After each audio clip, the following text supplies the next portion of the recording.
Assalamualaikum warahmatullahi wabarakatuh. Em, di kesempatan kali ini kita mau melihat relasi antara ummah dan pemimpin atau imamah. Kita sudah menjelaskan paling tidak bahwa individu-individu itu punya tujuan masing-masing. Dalam tujuan masing-masingnya itu dalam gradasi itu orang mencari komunitas pasti atau sosial pasti sesuai dengan apa yang dia cenderungi kan. Kalau orang yang suka pop pasti dia bergabung dengan orang-orang yang pop ya. Orang yang suka hal-hal yang bagi dia itu bisa merealisasikan kecenderungannya, itu pasti dia mencari wadah itu ya. Pertanyaan yang selalu yang dimunculkan adalah apakah memang dia sendiri tidak bisa mengaktualkan apa yang dia mau kan gitu kan. Kalau orang punya kecenderungan pop atau ya lagu-lagu rock misalnya, kenapa dia harus mencari komunitas yang arahnya ke situ? Bukankah dia sendiri juga bisa merealisasikan keinginannya? Kalau memang dia sendiri bisa merealisasikan keinginannya, lantas kenapa dia harus cari yang disebut dengan komunitas kan? Kalau hari ini saya punya keinginan belajar, saya belajar. Namun kenapa saya harus cari komunitas yang suka belajar? Untuk apa itu arti pencarian itu kan? Dengan begitu, karena diri kita di satu sisi punya kecenderungan yang tanda kutip tujuan-tujuan kemanusiaan, sehingga terbentuk yang disebut dengan pandangan dunia. Yang kedua, di dalam pandangan dunia itu pasti ada ummah ya, topang menopang. Jadi kalau dalam sebuah komunitas pasti orang punya emosi sama ya. Kita berbicara hal yang kecil saja dalam lingkup mahasiswa, itu kalau orang sudah masuk dalam satu komunitas itu bahkan dia berani pertaruhkan apa yang dia jalani ya. Menghina simbol organisasinya orang sudah emosi begitu tinggi. Itu artinya bahwa dalam komunitas itu ada tempat emosi yang terjaga ya. Jadi kalau kita mengatakan individu dan ummah dan imamah, secara individu orang lahir dalam sebuah kecenderungan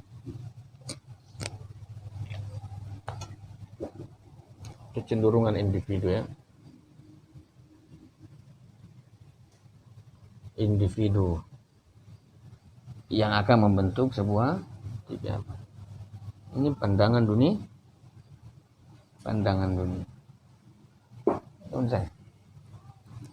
Kita memang mengatakan di sini kesadaran yang sama. Tapi salah satu arti ummah itu adalah ini emosionalitas itu terjaga ya? Ummah. Kenapa saya atau teman-teman atau pada umumnya orang secara pribadi, namun kenapa dia mau berkomunitas ya? Karena dia mau cari yang disebut dengan emosionalitas itu terjaga. Teman-teman kalau di sini belajarnya aman, stabil ya. Tapi kalau pulang itu liarnya minta ampun kan? Liar. Kenapa bisa begitu?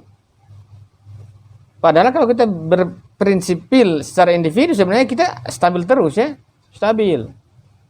Dalam kehidupan ini, dalam kehidupan sosial. Namun kenapa kalau teman-teman di sini di pondok cuma kalau orang yang tidak belajar di pondok, paling tidak dalam lingkup kita, itu dia walaupun belajar sini 2 bulan, kemudian dia keluar setelah itu, pasti dia mulai kacau ya, kacau. Kalau kita bersama-sama di sini, saling bertatap muka, saling nasihat menasihati, kemudian terjaga emosinya, tetap punya cita-cita, tetap progresif. Ketika terlepas individunya, itu seringkali hal-hal yang kita inginkan, yang kita cita-citakan kemudian menjadi melemah. Ya. Maka secara prinsipil individu itu tidak bertahan lama apa yang dia inginkan. Orang seringkali dia butuh support system. Dan ummah itu adalah tempat orang menjaga emosionalitas. Emosionalitas.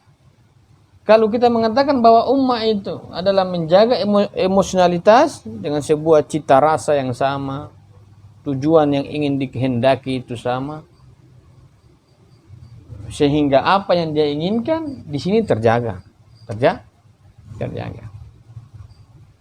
Secara individual begitu dalam kehidupan kita sehari-hari. Bisa kita bayangkan orang secara sendiri, misalnya ada anak Jakfi bau satu, dia mengatakan sama saya, bagaimana menjaga diri? Bagaimana caranya saya menjaga diri? Saya sampaikan sama dia, sekarang kamu hidup sendiri ataukah dalam bangunan sistem? Saya baru mau menyiapkan diri masuk di dalam sistem. Masuk saja dalam sistem, biar sistem yang kondisikan Anda. Kalau mengkondisikan diri bisa dimahami, itu disebut dengan kecenderungan. Tapi untuk menjaga emosi, cita-cita, pandangan itu agar tetap stabil, masuk emosi ummah. Orang komunitas sosial itu kenapa dia bergabung? Karena dia punya emosi terjaga. Ada support dari teman-teman, ada yang duka diberi sumbangan, ada yang menangis dibuat tempat curhat, bahkan sampai tempat ta'aruf. Itu semua ya, support sistemnya kuat. Untuk apa itu? Untuk menjaga individu masuk dalam sebuah ikatan keterjagaan emosi. Bukan hanya sekedar emosi, intelektual, semua akan terbangun di sini. Ini ummah. Mengapa pentingnya ummah itu menarik individu memasukinya? Karena apa?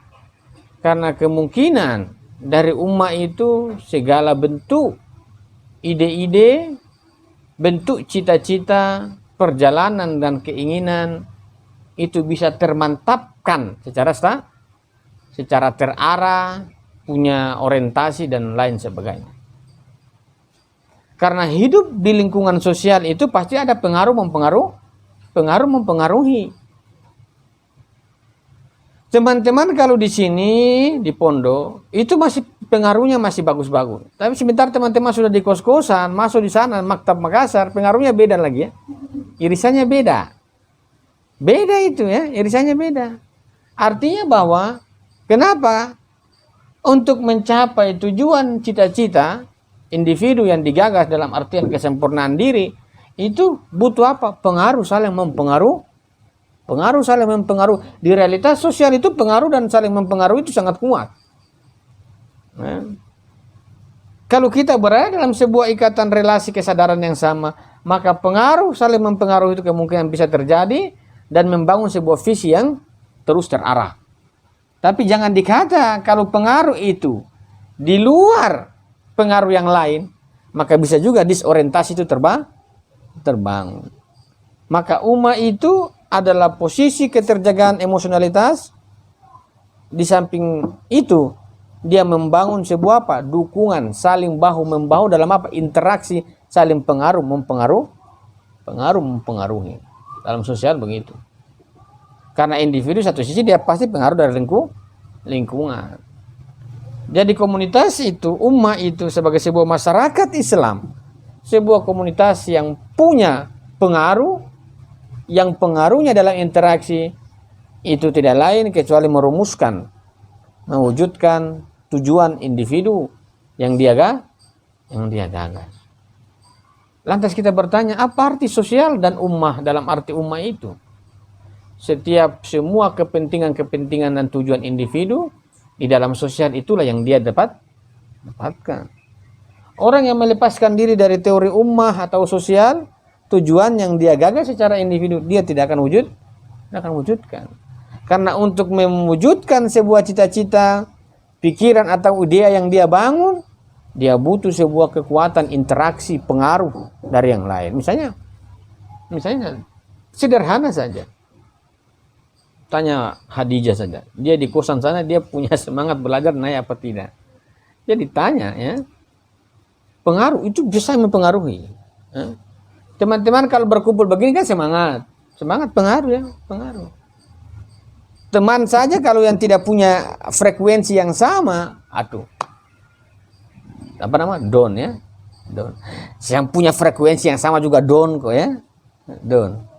Ada pengaruh memang. Ummah itu kekuatannya karena dia berarti gerakan, maka kekuatannya itu terus ada. Terus ada. Misalnya kita itu pesimis, tiba-tiba ada di samping kiri kita yang kemudian dia mempengaruhi kita. Misalnya saya tidak belajar, tiba-tiba saya down, tiba-tiba ada teman saya yang berada, kemudian saya terbangkit lagi. Terbangkit. Artinya ummah itu seringkali dia merefleksikan sebuah ide yang hilang dari individu, dia kembali. Ini komunal, komunitas begini, ummah ini begini. Jadi kalau kita punya tujuan hidup itu hilang, dan selamanya dia hilang, kemungkinan besar interaksi antara kita dengan yang lain, orang yang kita interaksi sama-sama punya tujuan hidup yang hilang. Tapi kalau berkaitan dengan ummah sebagai sebuah level interaksi yang progresif, maka ketika kita down, dalam interaksi itu terjadi, kita juga akan bangkit. Down, bangkit, begitu seterusnya. Karena interaksi terjadi dalam sebuah keaktifan yang tinggi. Kalau kita cuma sendiri, baik-baik juga. Namun mengkondisikan jiwa kita, itu sangat sulit. Karena apa? Karena ada satu waktu, dalam satu kali 24 jam, atau dalam satu minggu, ada hari-hari tertentu yang itu di mana kita drop, ya. Di mana kita drop. Bukan Nabi masalahnya nih. Kita drop. Situasi-situasi individu dalam sosial itulah dia menarik dalam keumatan untuk apa? Membutuhkan yang lain untuk apa? Mengaktifkan dirinya. Paling tidak sebuah celah yang sering terjadi adalah kehilangan dan kelupaan tujuan asasi manusia. Kesempurnaan itu dalam ummah bisa dibangkitkan kembali. Ini arti ummah. Bisa juga kalau dipakai dalam teori yang lain, komunitas-komunitas lain juga begitu kan. Dia punya dampak-dampak itu kan. Kita di sini belajar, tadi saling membahu. Ada yang down, ada yang kesemangat. Ada yang semangat, ada yang down. Tapi jadi orang yang jatuh pada ummah itu tidak sampai merosot. Tidak sampai merosot. Karena apa? Karena ada interaksi yang mengaktifkan. Tapi kalau individu yang tidak memasuki ruang ummah, kemerosotannya itu kata Al-Syariati sampai lumpur, ya. Lumpur. Tapi kalau ada sebuah ikatan keummahan, relasi yang dia bangun dalam kesadaran, dalam sebuah tujuan, dalam sebuah jalan yang sama, maka kemerosotan individu dalam ummah tidak semerosot itu. Karena bisa dibangkitkan oleh unsur interaksi individu yang lain. Jadi pada keterjagaan itulah ummah membuka ruang dalam arti keterjagaan spirit, ya. Keterjagaan inteleksi dan keterjagaan spirit. Lantas pertanyaan kemudian, kekuatan ummah itu ada dalam spirit yang mana?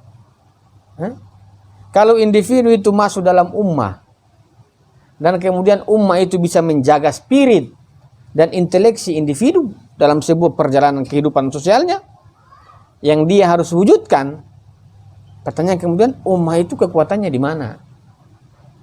Lagian toh di dalam keummahan itu semua individu yang berinteraksi itu dalam semua variabel yang sama dan dalam tensi yang sama.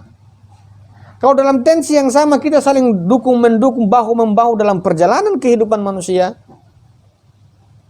kita membutuhkan dalam keummahan, sebagaimana saya katakan, ada proses pembimbingan. Ini titik sentral. Pembimbingan. Ya. Butuh pembimbing. Kita butuh pembimbing. Ummah itu butuh pembimbing. Dia sangat sulit masuk pada realitas sosial tanpa ada ini.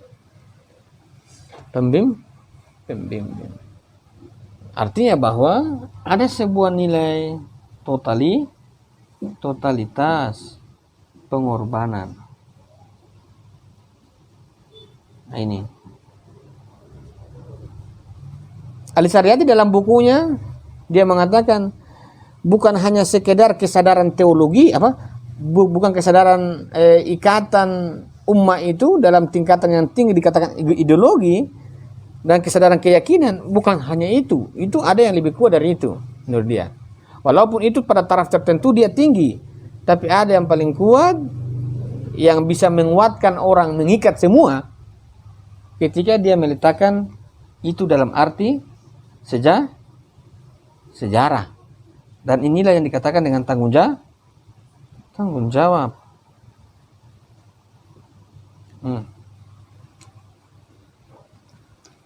Dalam ikatan sejarah. Jadi antara individu dalam ummah, kesadaran ideologi, kesadaran pandangan, tujuan itu bergabung. Ini dalam artian kesadaran ya. Kalau orang beragama karena keturunan itu tidak masuk. Walaupun misalnya hari ini saya sama-sama Islam, sama-sama agama tertentu, tapi kalau itu hanya sebatas turun-temurun, itu tidak dimaksudkan dalam sebuah kesadaran, persepsi, kesadaran tujuan yang sama tidak. Kesadaran tujuan, jalan dan bahu-membahu itu dalam arti ummah, progresivitas itu kemudian dimiliki oleh pemimpin imamah dalam arti manajerial dan dinamisasi. Itu kekuatan satu merumuskan orang ummah dalam berrelasi dengan pemimpinnya, itu pengorbanan yang total dalam arti dalam sejarah. Dengan begitu, maka relasi ummah ini adalah berkaitan dengan masa depan. Perhatikan masa depan ya. Karena ummah ini dalam tanggung jawabnya berkaitan dengan pengorbanan dengan pemimpinnya. Dalam sejarah tanggung jawab.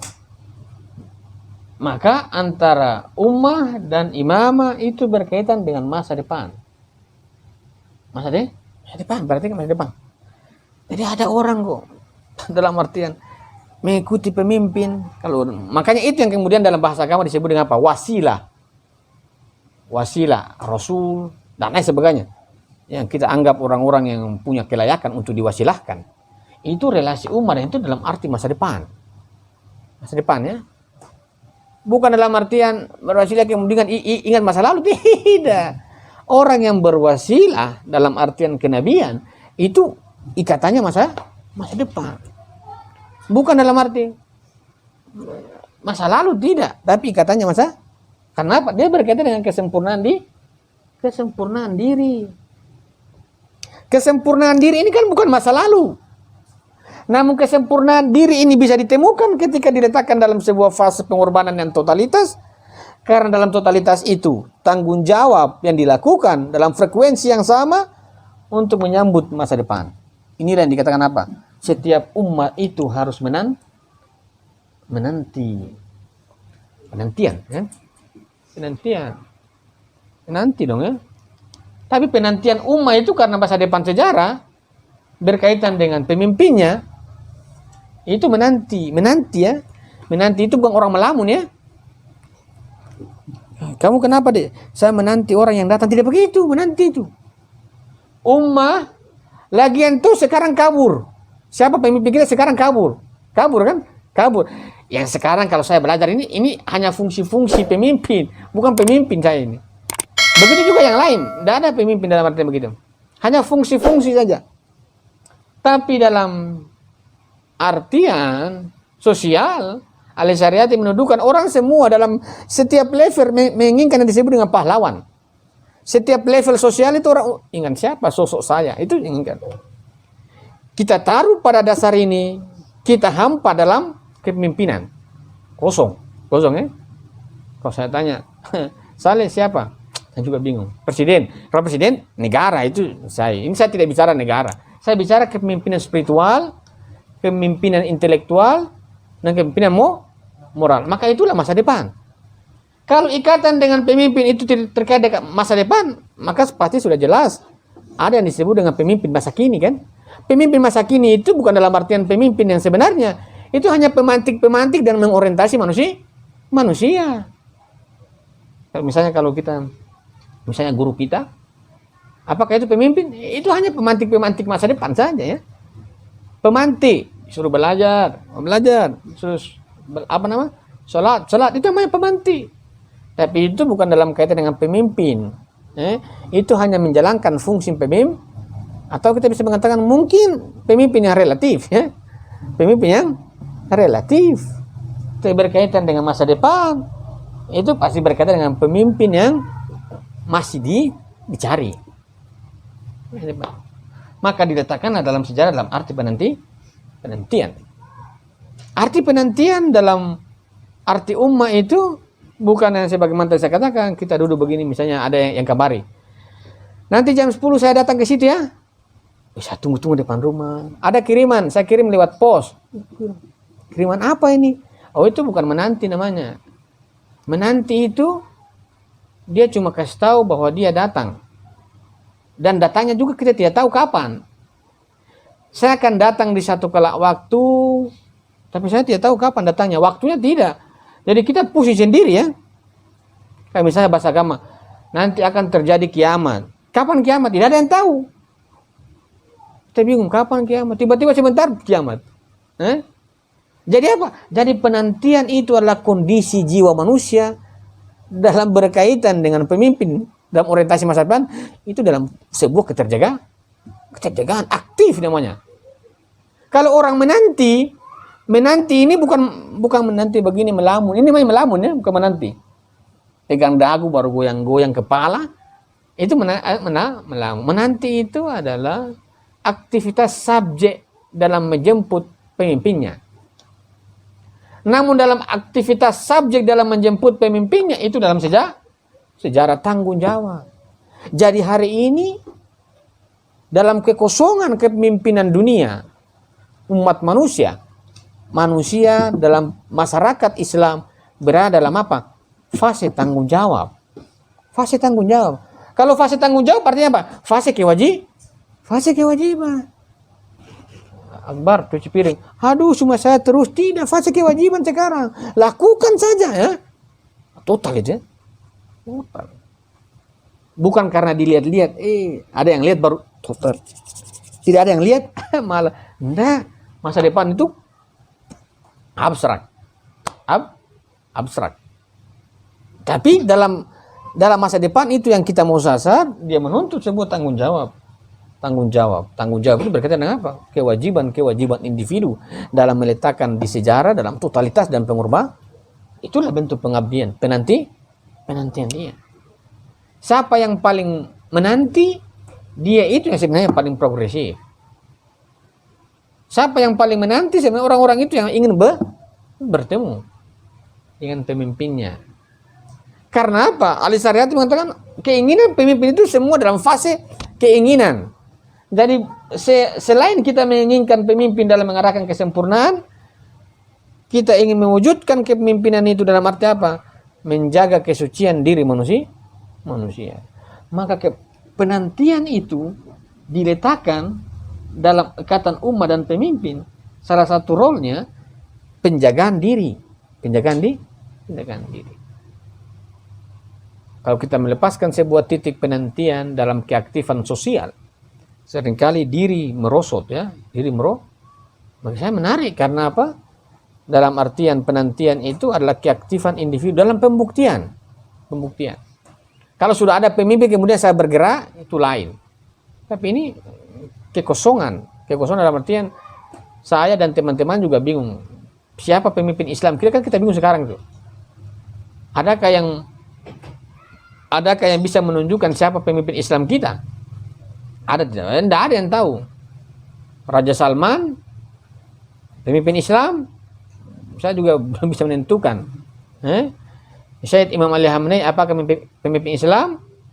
Tentu sulit kita menerka. Karena masih terbagi sebuah gap itu. Syed Imam Ali Khamenei Iran dikatakan tertentu. Raja Salman juga tertentu. Bagian-bagian ini dinetralisir dalam arti penantian imamah. Imamah. Enggak. Pemimpin Islam dalam artian tertentu bisa dipahami. Tapi yang kita mau sasar ini adalah pemimpin Islam yang itu berlaku secara keseluruhan. Sebagaimana Rasul ya. Rasul itu kan dia tidak terkait dengan kelompok apa, tidak. Dia mau memasuki keseluruhan. Karena berarti kan imamah itu tidak terkait dengan wilayah. Dia terkait dengan keseluruhan umat manusia dalam kesadaran dan keinginan untuk dibimbing. Paling tidak ada keinginan untuk dibimbing. Dalam keinginan itu, dalam diri keumahan itu, penantian itu diletak dalam apa? Hak dan kewajiban. Mimpi. Dalam sebuah roda sejarah kehidupan, itu penantian secara terus-menerus. Hari ini kalau saya mengatakan, kalau misalnya kita punya kekasih yang jauh LDR, misalnya, kalau saya menanti, apa yang terjadi dalam penantian itu? Kira-kira kalau Ardi menanti ibunya di Papua, kira-kira apa yang terjadi? Penantian. Apa salah satu efek penantian sosial? Keterjagaan pemikiran, narasi itu terus terjaga. Menanti itu begitu. Saya menanti si Fulani. Bukan si Fulani. Si Fulani. Maka antara kesadaran saya dengan dia itu tetap satu frekuensi. Kalau saya ingat orang dan saya kangen orang dan kemudian saya menanti akan orang itu, frekuensinya terjaga. Kalau frekuensinya terjaga, maka sebuah pandangan dunia dalam arti kesempurnaan juga terjaga. Maka penantian itu adalah bentuk keterjagaan diri antara individu umat dengan sebuah orientasi masa depan terkait dengan a'immah. Nanti ya. Dan penantian itu bukan penantian di tasbih-tasbih masjid. Bukan di sudut-sudut kuil-kuil, tidak. Penantian dalam sejarah. Penantian dalam sejarah, dan itu adalah pengorbanan tanggung jawab sejarah dia harus jalankan. Maka perjumpaan dengan a'immah, pemimpin, pasti perjumpaannya bukan di tasbih-tasbih. Perjumpaannya dalam rel sejarah. Untuk apa kita membutuhkan yang dalam artian pemimpin? Karena ini berkaitan dengan sejarah. Makanya dibutuhkan yang disebut dengan urgensi kepemimpinan. Kalau imam ini, pemimpin ini dalam artian, dia hanya turun bagian individu. Dan menarik. Imam masjid sudah bisa atasi. Tapi kalau berkaitan dengan sejarah, kita butuh pemimpin yang memahami gerak sejarah. Kita butuh bukan sekedar memahami, kita harus butuh individu yang memahami tahapan merealisasi sebuah roda sejarah. Karena kenapa? Karena kesempurnaan manusia dalam ikatan a'immah itu adalah tujuan individu dan tujuan sejarah itu menyatu dan terwujud. Tiga, Jadi kalau hari ini kalau saya cuma punya tujuan sendiri secara individu terwujud, tidak bersama dengan tujuan sejarah, tidak menarik. Tidak penting itu disebut dengan teori kepemimpinan. Kalau hari ini saya bergerak secara individu dalam sebuah roda kepemimpinan, namun antara tujuan sejarah dan tujuan individu tidak menyatu dan terwujud, keluar dalam makna a'immah pembimbingan manusia. Namun kebutuhan kita kepada a'immah dalam penantian ini untuk apa dalam penantian sejarah itu? Kenapa harus di sejarah? Kenapa bukan selain sejarah dan sosial? Karena kita mau menyatukan dua tujuan yang terpisah dan terwujud, yaitu tujuan sejarah dan tujuan manusia. Kesempurnaan untuk disatukan. Maka tujuan sejarah dan tujuan manusia itu harus menyatu dalam roda kehidupan sosial. Apa tujuan sejarah itu? Kata Syariati dalam sejarahnya, sejarah itu akan dimenangkan oleh kaum-kaum tertindas. Kalau tafsir sejarahnya, menangnya orang-orang yang memiliki sebuah pemahaman atau orang-orang yang jiwanya tertindas. Dalam artian, dalam bahasa lain, bahwa sejarah itu punya tujuan yang sama. Tujuan sejarah itu kesempurnaan juga. Karena apa? Karena tujuan selain manusia itu alam semesta juga tujuannya kesempurnaan secara alamiah. Namun manusia itu kesempurnaannya secara ikhtiari. Maka yang disebut dengan relasi ummah dan a'immah dalam penantian sejarah mau menyatukan sebuah kesempurnaan ikhtiari dan kesempurnaan alamiah dalam proses pembimbingan. Maka sejarah dalam perjalanannya ini dibimbing. Pembimbingan a'immah itu bukan hanya manusia, dia juga bimbing sejarah semesta. Jadi pembimbingan a'immah ini pembimbingan satu, pembimbingan sejarah. Yang kedua pembimbingan ummah. Untuk apa? Untuk menyatukan tujuan dalam fase di mana pertemuan teraktualnya, terwujudnya tujuan yang alamiah dari sejarah dan semua semesta dengan secara ikhtiari manusia. Kalau cuma saya secara pribadi sendiri, misalnya, kamu kenapa Thales belajar? Saya mau menyempurnakan diri. Baik-baik saja, itu namanya sopan, akhlak. Tapi apakah kesempurnaan individu itu berkaitan dengan kesempurnaan sejarah? Kalau dia tidak berkaitan dengan kesempurnaan sejarah, maka dalam teori a'immah karena dia berkaitan dengan masa depan, berarti kita tidak hadir dalam sejarah dan berarti kita memisahkan fungsi kepembimbingan a'immah terkait dengan seluruh pembimbingan semesta. Ini masyarakat Islam. Kalau saya cuma bimbing satu orang dan menarik banyak orang, ini analogi ya, analogi. Artinya bahwa pembimbingan a'immah terkait dengan masa depan, penantian ini manusia, penantian. Tapi ada fakta lain, sejarah ini harus apa? Harus disempurnakan. Dan kata Syariati, sejarah itu menangnya orang-orang yang tertindas. Dalam bahasa kasarnya, sejarah ini harus kembali pada rel kebenarannya. Kita seringkali mengatakan bahwa individu itu bergerak. Kalaupun dia tidak bergerak, sejarah akan terus berjalan. Kita bisa lebih cepat dari sejarah, namun kita tidak sampai mewujudkan tujuannya. Karena sejarah juga perlu dibimbing menuju tujuannya, dipercepat, dipercepat. Maka a'immah itu satu sisi dalam penantian dia akan memasuki ummah yang pemimpin ummah yang terus progresif dalam menanti. Semua ini orang menanti siapa pemimpin. Palestina itu kenapa digoyah? Palestina itu dia punya masyarakat, namun dia tidak punya pemimpin. Teman-teman baca, apakah Palestina punya pemimpin? Tidak.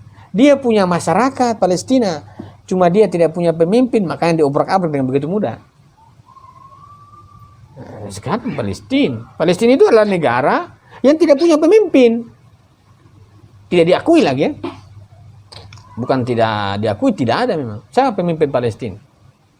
Kalau Israel ada, ada ya pemimpin. Sebuah komunitas masyarakat tanpa pemimpin itu dengan mudah dan dia tidak akan bergerak menuju kemana. Maka setiap kesempurnaan individu manusia, kesempurnaan berkaitan dengan a'immah ummah itu dia meletakkan dalam sebuah totalitas sejarah, tanggung jawab. ini yang paling kuat, relasi tanggung jawab. Jadi kalau orang hanya mengatakan kesamaan ideologi, kesamaan tujuan, saling bahu membahu, namun dia tidak meletakkan dalam sejarah, ada syariat dengan tidak. Jadi kesadaran yang paling kuat selain kesadaran apa? Ideologis, kesadaran tujuan kesempurnaan, saling bahu membahu, ada kesadaran yang paling kuat, yaitu kesadaran sejarah. Kesadaran sejarah itu apa? Tanggung jawab berkaitan dengan masa depan. Jadi hubungan antara ummah dan a'immah itu berkaitan dengan misi masa depan. Tanggung jawab sejarah. Itu dalam realitas sosial. Sejarah dalam kita. Karena relasi itu, relasi penantian itu apa yang kita nanti? Pertanyaan kemudian apa yang kita nanti? Apa yang kita nanti? Yang kita nanti itu apa? Pertanyaan kan itu, apa yang kita menanti sebenarnya? Menanti pemimpin. Apakah memang benar yang kita nanti itu pemimpin? Yang kita nanti itu hanya berkaitan dengan sebuah kesempurnaan kita untuk terwujud. Kita menanti orang karena orang itu berkaitan dengan kita. Kalau orang itu tidak berkaitan dengan kita, lantas kita nanti apa? Maka penantian kita terhadap sesuatu itu karena pada level tertentu dia yang kita nanti itu sebagai hak atau pemutus atau syarat penentu untuk seluruh kepentingan kita terwujud. Kan begitu. Kalau hari ini misalnya Saleh menanti seseorang, yang dia menanti itu tidak mempengaruhi jiwanya, atau yang menanti itu bukan sebagai sebuah sebab dan terwujudnya apa yang diinginkan, maka itu bukan menanti, menunggu. Dan menunggu itu sangat memberatkan ya. Siapa yang suka menunggu? Tidak ada yang suka menunggu. Tapi kalau kita dalam penantian, keaktifan yang aktif, kenapa? Karena apa yang kita nanti itu sebagai sebuah syarat penentu. Sebab akhir untuk apa? Mewujudkan sebuah keinginan kesempurnaan manusia dan keinginan sejarah dalam pentas kemanusiaan. Dalam pentas kemanusiaan. Orang seringkali mengatakan, kapan kiamat? Kapan? Kita berbicara tentang kapannya kiamat, kapan itu kita juga bingung. Nah, menanti. Ini sebelum penantian. Jadi penantian itu sesuatu yang sudah jelas. Cuma kita belum tahu kapan datangnya. Kalau kita belum tahu kapan datangnya, maka kiamat itu adalah disebut dengan arti masa depan. Maka kiamat itu adalah apa? Adalah kebangkitan. Kiamat itu dalam teori sosial dia adalah awal kebangkitan sosial. Teori kiamat, ma'at, ya. Kalau dalam teologi begitu. Jadi kalau memasuki ma'at itu kebangkitan, hancur kan, lebur.